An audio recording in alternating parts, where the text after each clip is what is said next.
Olá, meus queridos irmãos, a graça e a paz do nosso amado e querido Salvador Jesus Cristo, a nossa razão de viver.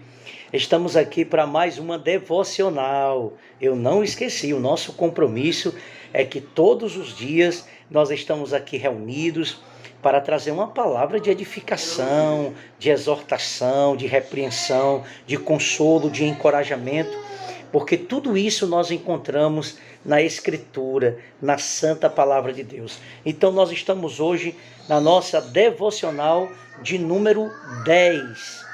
Faz exatamente 10 dias que todos os dias nós estamos aqui gravando um vídeo e trazendo uma palavra, compartilhando com você o Salmo de número 119, alguns versículos desse Salmo, e sempre aplicando a palavra de Deus ao nosso coração.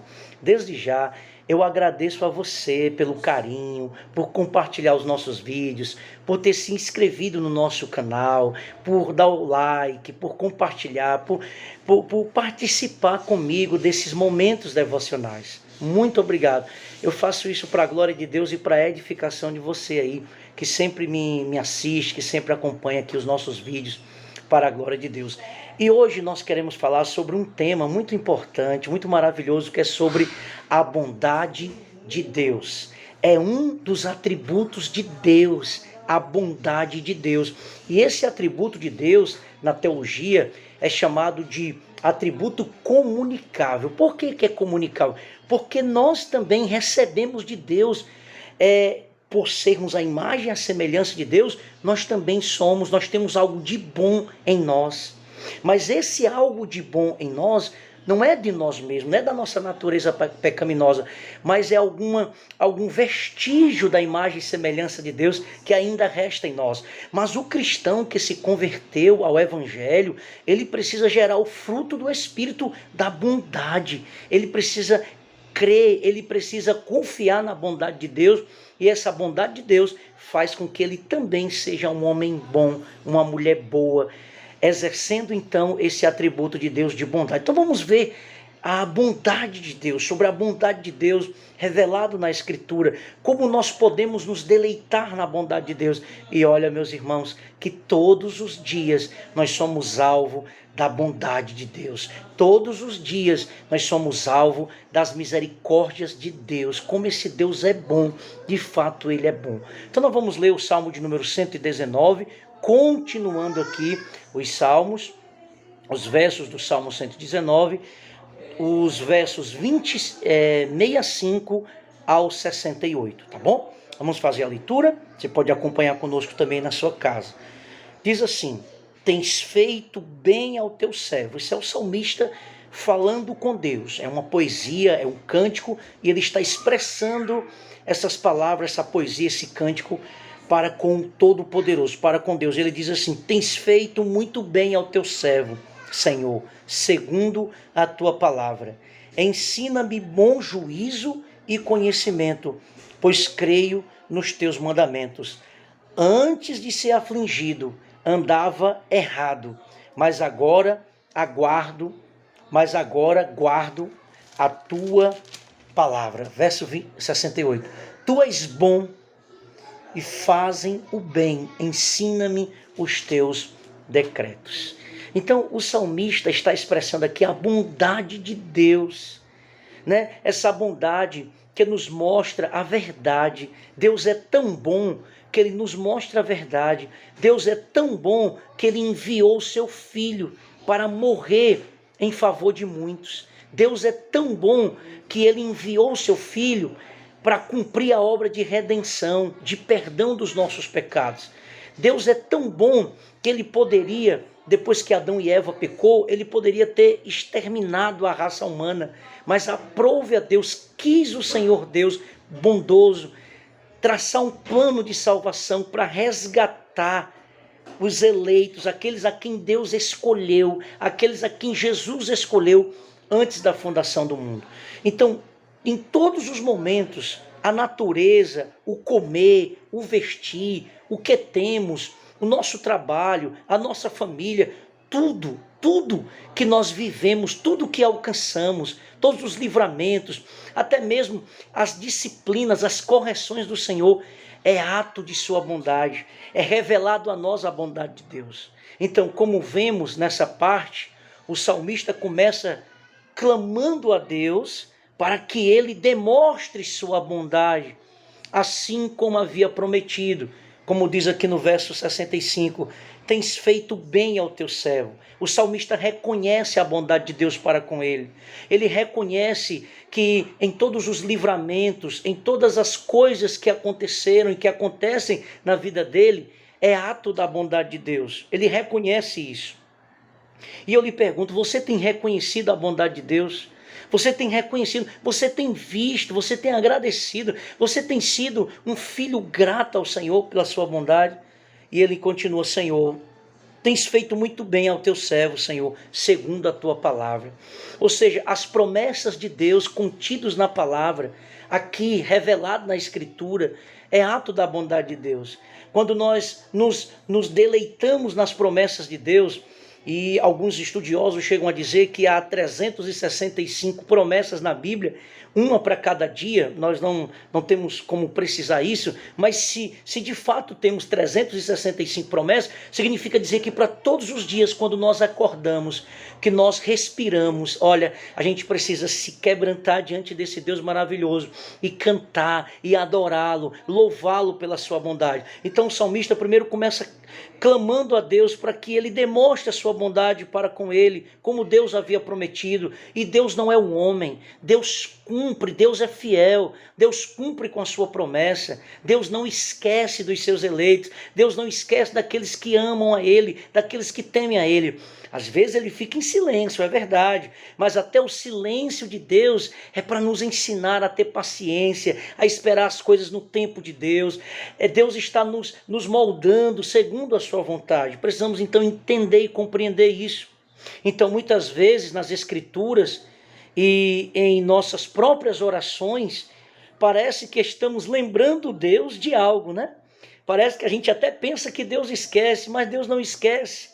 Deus não tem amnésia, Deus não sofre com o tempo, porque Ele é imutável. Louvado seja Deus. Então Deus sempre se lembra, o nosso nome, as nossas orações, as nossas lágrimas estão sempre diante dEle, né? Tem até uma canção que diz que o nosso nome está gravado na palma de sua mão. Ele sempre se lembrará de nós, dos seus filhos, dos seus eleitos. Mas parece que às vezes a gente está tentando lembrar a Deus de alguma coisa. Mas na verdade, tal lembrança é muito mais para nos fortalecer a nós mesmos do que para cobrar algo de Deus. Então, quando nós oramos acerca de alguma promessa, isso aí serve para nós. Esse efeito de tentarmos lembrar a Deus de algo, na verdade, isso traz fortalecimento para nós, para fortalecer a nossa fé, para fortalecer a nossa esperança e entender que o tempo é de Deus e no tempo certo Ele cumpre a sua promessa, e que muitas vezes ele atrasa, digamos assim, ou Ele deixa de fazer algo naquele primeiro momento para nos ensinar alguma coisa, para nos ensinar a ter uma vida de sabedoria, para nos ensinar a não tomar decisões precipitadas, baseadas nas nossas emoções, baseadas na ira, na raiva. Quantas vezes nós tomamos decisões baseadas na ira, na raiva, quando o ódio toma conta do nosso coração, do nosso pensamento, e a gente vai lá, e decide e resolve. Não, nós precisamos aquietar o nosso coração e sempre esperar pela vontade, pela bondade de Deus, porque Ele não esquece. E quando nós nos lembramos das promessas de Deus, isso fortalece o nosso coração. Então, ou pelo menos assim deve ser para quem verdadeiramente é um servo e sabe que Ele é o Senhor absoluto. Então, ao lembrarmos, suplicamos também. Então, quem conhece a Deus sabe que Ele não esquece. Quem conhece os atributos de Deus, os atributos do ser de Deus, sabe que Deus é imutável, que Deus é fiel. Então, ao se lembrar da fidelidade de Deus, isso nos faz suplicá-lo, isso nos faz depender dele. É isso que Deus quer nos ensinar. Nós precisamos depender de Deus, nós precisamos vencer o nosso orgulho, porque a proposta do inimigo é nos fazer independentes. Você lembra de Adão e Eva? Quando Satanás engana Eva, Satanás tenta colocar na mente e no coração de Eva que ela pode viver sem Deus, que ela pode ser responsável pelas suas próprias decisões, que ela também pode ter o mesmo poder, a mesma liberdade, o mesmo conhecimento de Deus. E aí foi o fim de Adão e Eva. E o inimigo continua propondo para o homem essa independência. Nós achamos que podemos resolver as coisas do nosso jeito, da nossa forma. Por quê? Porque às vezes temos algum dinheiro, ou porque temos algum conhecimento, ou porque sabemos. E aí o orgulho toma de conta do nosso coração. Mas quando nós conhecemos Deus através da Escritura e nós entendemos a bondade de Deus, a gente começa a entender que nada é nosso, nada é pelo nosso próprio mérito, mas é pela bondade de Deus. E isso nos faz ter humildade para reconhecer que nós dependemos de Deus, que tudo que nós formos realizar ou obter, nós precisamos apresentar a Deus em oração. Nós precisamos perguntar se é de fato a vontade de Deus para nós. Então, em seguida, ele clama por ferramentas, ou seja, virtudes que nos ajudam aqui na terra a viver a vontade de Deus com sabedoria. Por quê? Porque nós somos responsáveis pelas nossas próprias decisões. Se nós não dependermos de Deus e acharmos que somos os bambambam e podemos fazer as coisas do nosso jeito, então nós vamos arcar com as consequências. E aí o salmista, no verso 66, ele pede duas ferramentas ou duas virtudes essenciais para a vida do cristão, para a vida do homem e da mulher. Olha o que diz aí o 66. Ensina-me bom juízo e conhecimento, pois creio nos teus mandamentos. Ele pede bom senso e conhecimento para a sua vida. Sem tais coisas, muitas promessas de Deus são atrasadas e demoram a chegar em nossas vidas, devido às nossas más decisões. O exemplo disso é a nação de Israel. Quantas vezes os israelitas, eles murmuraram, reclamaram, e andaram segundo o seu próprio coração, Deus querendo abençoá-los, e as promessas de Deus foram retardadas ou demoradas. Por quê? Porque o coração deles eram incrédulos, eles eram murmuradores, eles reclamavam de tudo.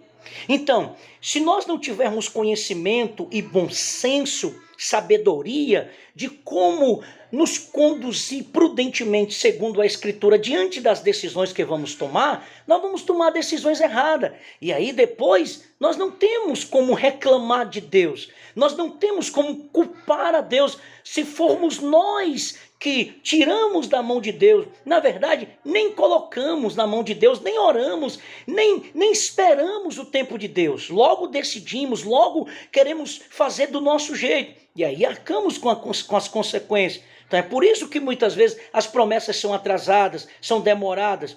E a nação de Israel, quando você lê a história de Israel, você vai ver isso. Então, muitas vezes o agir de Deus passa desapercebido quando ele faz algo diferente do que nós esperávamos. Por quê? Porque nós estamos tão centrados em nós mesmos que nós nem percebemos a forma como Deus está trabalhando. Muitas vezes Deus está trabalhando de uma forma que eu não entendo, que eu não compreendo, mas eu não estou atento para o agir de Deus. Por quê? Porque eu estou mais preocupado em satisfazer as minhas próprias vontades e decisões do que a vontade de Deus. E aí, os meus olhos espirituais estão cegos, eu não consigo ver Deus agir. Ou quando é Deus que está agindo, eu digo que é o diabo. Ou quando é o diabo, eu digo que é Deus. Eu não consigo discernir, eu não consigo compreender as multiformes maneiras de Deus agir e de Deus trabalhar. Por quê? Por causa da falta de conhecimento e de sabedoria, por causa do egoísmo, por causa do nosso orgulho, do nosso eu, dessa tentativa de vivermos independentes de Deus. E aí, meu irmão, só vamos sofrer, né? Então, Deus é soberano e usa decisões boas ou más, mas fica claro que cooperamos com a sua vontade quando andamos de maneira coerente com a sua palavra. A responsabilidade humana é gerenciada pela soberania de Deus. Então há um elo entre soberania de Deus e responsabilidade humana. Em toda a Escritura nós vamos ver um Deus soberano, mas que não tira a responsabilidade do homem nas suas decisões. Então, o exemplo disso volto aqui ao Jardim do Éden, aos nossos primeiros pais, né? Adão e Eva. Deus é soberano. Deus, primeiro capítulo 2 de Gênesis, mostra a soberania de Deus. Deus criando todas as coisas do nada. Deus chamando a luz, haja luz e houve luz. Deus criando as árvores. Deus criando os animais. Deus criando, dando forma ao que estava sem forma e vazia. Nós vemos a soberania de Deus, mas no capítulo 3 de Gênesis, a responsabilidade é do homem. Deus dá uma ordem para que ele não coma da árvore, mas a responsabilidade de escolha é dele, o arbítrio é dele, não livre, porque depois da queda o homem perde esse livre arbítrio. Toda a escolha do homem ou está condicionada à palavra de Deus, à vontade de Deus, ou está condicionada ao inimigo, à natureza pecaminosa. A nossa escolha não é mais livre. Antes da queda era livre, mas agora não é. Ou eu decido pela vontade de Deus, ou eu decido pelo pecado. E aquele a quem eu obedeço torna-se o meu Senhor. É isso que a Escritura diz. Então nós precisamos entender isso, que as nossas decisões, muitas vezes Deus permite as nossas decisões, não porque seja a vontade dele, mas porque Deus quer tratar o nosso coração, porque nós somos tão orgulhosos, tão independentes, tão cheios de si, que sempre, constantemente, nós estamos querendo sempre agir segundo a nossa vontade, mesmo que a vida já nos ensinou que não vai dar certo, que nós vamos ir contra a parede, mas mesmo assim a gente fica na teimosia do nosso coração. Então, Deus usa todas essas situações, porque ele é soberano, e ele permite que as coisas aconteçam, mas a decisão, a escolha de algo que decidimos, somos de nós mesmos. Se nós dependermos de Deus, se nós conhecermos a Deus e a sua vontade, nós tomaremos decisões coerentes, maravilhosas, alinhadas à vontade de Deus. Mas se nós andarmos segundo o nosso próprio coração, e o coração é enganoso, aí vamos nos decepcionar e vamos sempre bater contra a parede. E aí a gente vai se voltar para Deus e vamos culpar a Deus? Não, é porque nós não tivemos paciência, é porque nós não esperamos na bondade, na soberania de um Deus que sabe o que faz e ele tem o melhor para os seus filhos. Então a necessidade de sermos guiados pela palavra fica clara quando o salmista chega a reconhecer que sem a disciplina do Senhor ele andava desviado, quando ele diz aqui no versículo 67, antes de ser afligido andava errado, mas agora guarda a tua palavra. Então a palavra de Deus precisa nos corrigir, a palavra de Deus precisa tratar o nosso caráter, a palavra de Deus precisa endireitar o nosso caminho. Nós temos a necessidade de sermos guiados pela palavra, porque se a palavra de Deus não nos guiar, nós andaremos errantes, nós andaremos segundo o nosso coração, segundo o curso desse mundo, e aí, meus irmãos, não vai dar certo, nada vai dar certo. Mas quando a palavra de Deus nos guia, quando o Senhor Jesus nos disciplina, quando o Senhor Jesus nos corrige quando nós estamos errados, isso revela a nossa paternidade, isso revela que nós somos filhos de Deus. A pessoa que fica sem correção de Deus, ele é um bastardo, ele não é filho. É isso que Hebreus vai dizer. Todo filho tem que ser corrigido, tem que ser disciplinado. Isso é um ato de bondade. Quando você vê um filho errando e você disciplina ele e você corrige ele, significa que você o ama, significa que você está sendo bom para com o seu filho e ensinando a ele o caminho que ele deve andar. Assim também é Deus. Deus corrige os seus filhos, Deus disciplina os seus filhos através da palavra de Deus. Porque se a palavra de Deus não nos corrigir, nós vamos sempre andarmos envergado,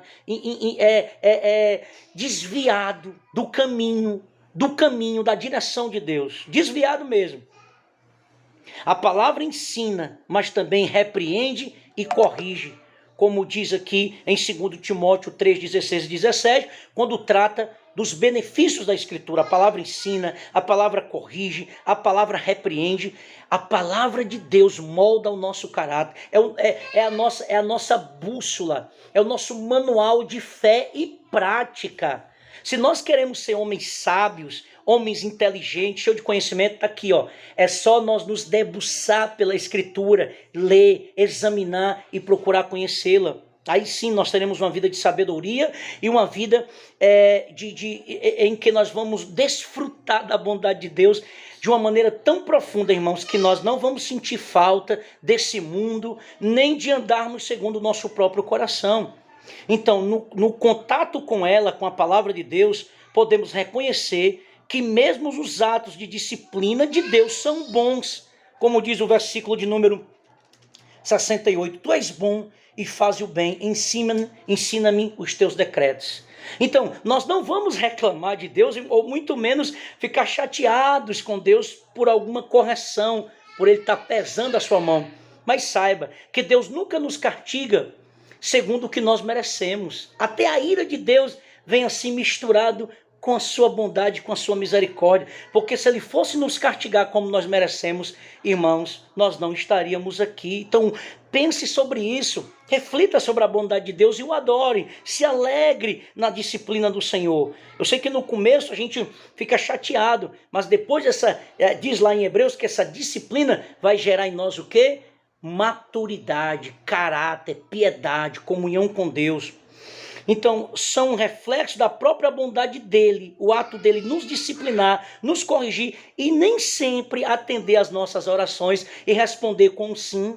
Lembra do apóstolo Paulo, quando estava com espinho na carne? Ele orou 3 vezes para que Deus tirasse aquele espinho na carne, que nós não sabemos bem do que era, se era uma enfermidade, se eram os sofrimentos dele. Mas ele ora, porque era algo que o incomodava. Durante 14 anos Paulo sofre com aquilo, quando ele está ali escrevendo a carta, 2 Coríntios capítulo 12. Ele ora para que Deus tire o espinho da carne dele. Mas qual é a resposta de Deus para ele? Era falta de fé do apóstolo Paulo? Não. Mas Deus responde para ele: não, Paulo, eu não vou tirar o teu espinho da carne, porque a minha graça te basta, porque o meu poder se aperfeiçoa na fraqueza.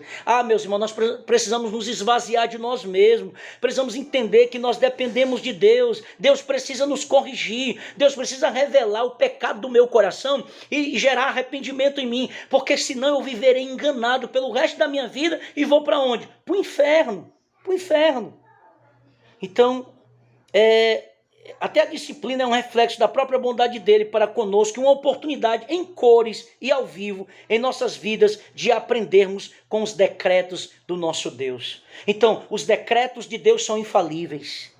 Os decretos de Deus são soberanos e ninguém pode mudar os decretos de Deus. Deus nos prova, Deus nos disciplina, Deus nos leva para provações, Deus permite enfermidades, Deus permite que portas se fechem, Deus permite que problemas surjam no casamento, mas é para a gente se separar? É para a gente desistir da caminhada? É para a gente se desesperar? Não, é que a gente se achegue a Ele e reflita sobre a bondade dEle e peça para que Ele nos dirija segundo a sua palavra e Ele nos esvazie dos nossos pensamentos, dessa natureza decaída, pecaminosa, que se nós formos andar segundo ela, pode ter certeza que o nosso caminho será caminho de morte, será caminho de destruição. Então, caminhando aqui para o final, por fim, a disciplina é necessária. Nosso Deus jamais nos mimaria, acobertando os nossos erros. Deus não é igual a muitos de nós que muitas vezes passamos a mão sobre o pecado ou fazemos vista grossa diante dos erros. Deus não é igual a nós. Deus é justo. Deus jamais vai compactuar com o erro, porque a sua essência, Ele é perfeito, Ele é 3 vezes santo. Então Deus tem que punir pecadores. É por isso que Jesus teve que vir para a cruz, porque a ira de Deus tinha que ser aplacada, tinha que ser derramada sobre alguém. Então foi derramada sobre o seu Filho Jesus, porque os pecadores precisavam de punição. Então Cristo morre no nosso lugar e recebe em si a nossa punição, para que nós pudéssemos receber o perdão dos nossos pecados. Então Deus não nos mima. Deus quer homens e mulheres fortes, maduros, que aprendam a suportar as lutas, mas sem perder a fé, sem perder o temor, sem deixar de adorá-lo e confiar na sua bondade. Ele nos ama e por isso nos repreende, para que sejamos transformados e retornemos à sua vontade. O propósito de Deus é que andemos na sua vontade. O propósito de Deus não é que melhoremos. Eu melhorei. Não. Deus quer que nós sejamos transformados pela sua palavra. Como você tem encarado os momentos de disciplina de Deus? Como eu tenho encarado as disciplinas de Deus? Será que eu tenho reclamado? Será que eu penso em desistir? Eu não quero mais nada com esse Deus, eu vou sair da igreja, eu não quero mais ser cristão por causa da disciplina do Senhor? Não. Como nós temos agido, como nós temos encarado. Então aprenda a depender de Deus e reconhecer que Ele é bom. E a sua disciplina é um ato de amor para que nós não venhamos ser condenados com esse mundo. Você tem aprendido e amadurecido ou tem adquirido um coração amargurado? Então, reflita sobre essas verdades nessa devocional, sobre a bondade de Deus, revelado na disciplina, no não de Deus também, que nos ajuda a ter uma vida madura e uma vida transformada pelo Evangelho. Que o Senhor Jesus te abençoe, te fortaleça. Compartilhe esse vídeo para a glória de Deus. Pai, muito obrigado pela sua disciplina, pela sua bondade. Muito obrigado pelo teu não, Senhor, que nos ensina a depender de ti. Tem misericórdia de nós, Pai. E que o Senhor transforme o nosso coração segundo a tua palavra. Em nome de Jesus.